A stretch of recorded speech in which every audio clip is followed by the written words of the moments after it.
Okay, thank you. Ito naman, si Rosmar. Ano ka, Spider-Woman? Opo, Ano ba yung Kuya costume? Will. Ganun ba sa mga pictures? Okay, tignan natin. Ikaw ba yan? Ang ganda ko po. Ako po yan. Ikaw ba yan? Spider-Man na itim. Gitna. Black Widow na itim. Kaya black eh. Ito. Magandang ako. Okay, ano ginagawa mo, Rosmar? Ako po ay nagbi-business. Tapos, nagka-costume din po ako 13 years ago. Mga costume. Di po ako gaya nila ng pangmalakasan. Pero gustong-gusto ko to. Oh, bakit gusto yung ganyan? Cosplay. Kasi po, lumalakas po ang self-confidence ko. Pag nakatago ka, oo nga. Nahirapan na nga po akong huminga, Kuya Will. May tanong ka ba, Chrissy? Can we see your face? Mas gusto ko pong tanggalin. Ang hirap akong huminga. Ayan, okay. Oh, tanggalin mo, mamaya mo Assess suot. mo. Sige, go. Because curious kami, kung maganda ka sa... Ah, ganda.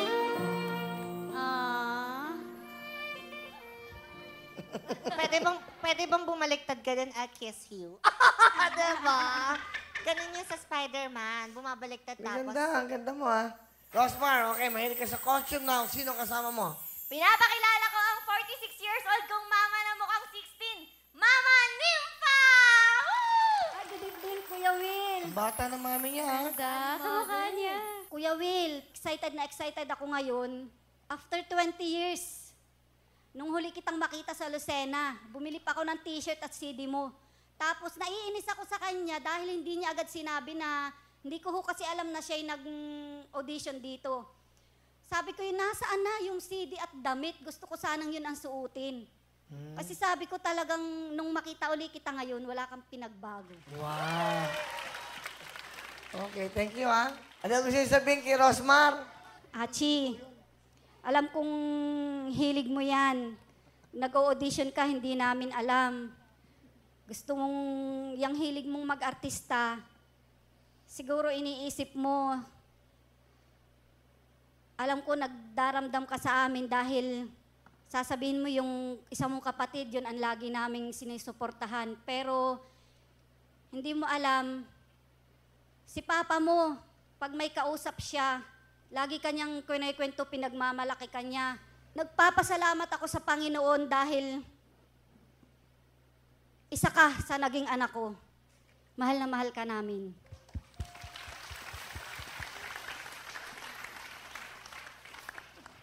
Mama, mahal na mahal ko rin kayong dalawa ni Papa. Ginagawa ko to kasi gusto ko maging proud kayo sa akin. Kaya nga pa kasi pakiramdam ko noon, ang pangit-pangit ko. Ganun. Tapos ngayon, parang feeling ko maganda-ganda naman ah. Mama, mahal na mahal ko kayo ni Papa. Tapos, pati mga kapatid ko, kahit buhay ko, kaya kong iaalay sa inyo. Mga love na love ko kayo. Thank you, Mami. Bigyan mo nga si Mami ng jacket. Kasi after 20 years, kung buhay pa kami, baka makita pa kami ulit. Saka isa pa sa tatay niya. Sa papa niya. Oh. Alam niyo, ngayon ko lang naisip ha, yung likod ng maskarang ito, may mga kwentong katulad ng buhay mo. Katulad ni Sergio at of course si Ross, no? So it's all just a mask.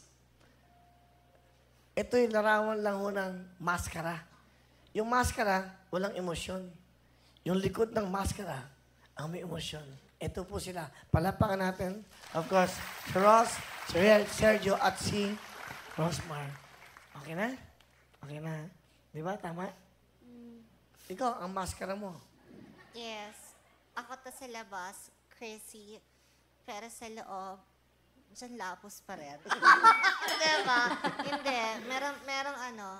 Meron kaming mga dinadamdam pa rin. Lahat naman tayo eh. Meron tayong sari-sariling maskara. Pero ang ganun yung tignan sa TV. Anyway, meron ka pang kasama. Pakilala mo.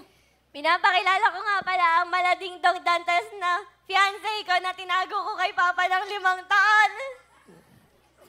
Hello, Kuya Will. Ano pangalan? Si Jesus! Jesus. Hello po. Fiancé, ibig sabihin, boyfriend.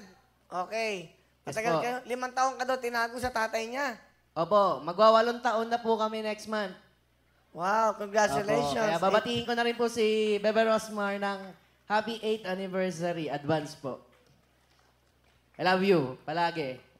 Napakabilis ng taon na lumipas. Hindi ko na namalayan na 8 years na pala tayo. Nag-enjoy ako.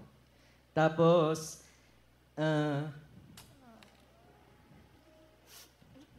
teka.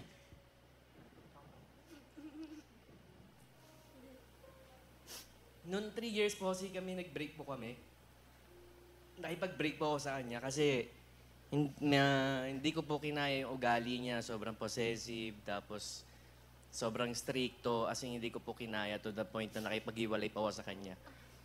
Pero pagkatapos mo nun, doon po ako nabilib sa kanya na hindi po siya tumigil or nanatili po siyang matatag.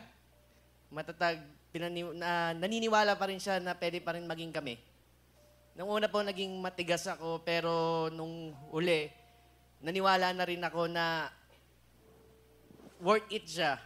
Siya pala yung babae na tipong kailangan sineseryoso, hindi sinasayang. Sayang kung mapunta pa sa ibang lalaki.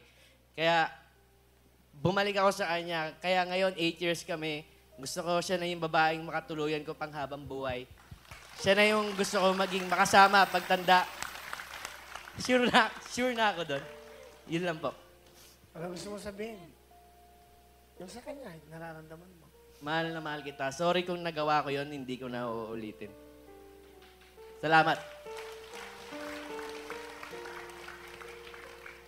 Totoy, bebe Totoy ko, love na love din kita.